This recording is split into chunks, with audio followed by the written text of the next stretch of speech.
когда нам надо определить твердость нашего материала, мы проводим напильником по краю материала. মাথা ব্যথা Если опилки получаются, твердость не соответствует, если идет ровненький, скользит и нет опилок, то значит твердость соответствует тому, что написано на ручке этого напильника.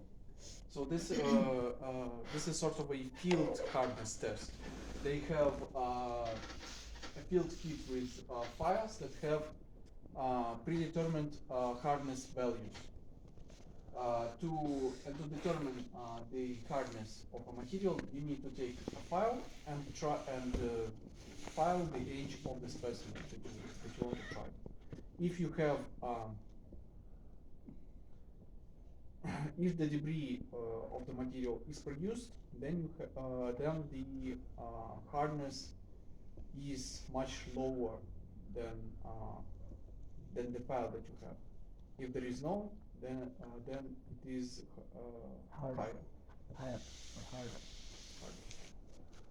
এটা হলো আরেকটা পদ্ধতি। এই পদ্ধতির মাঝে একটা নির্দিষ্ট মানের স্ক্রুড্রাইভারের মতো থাকে, বুঝছেন?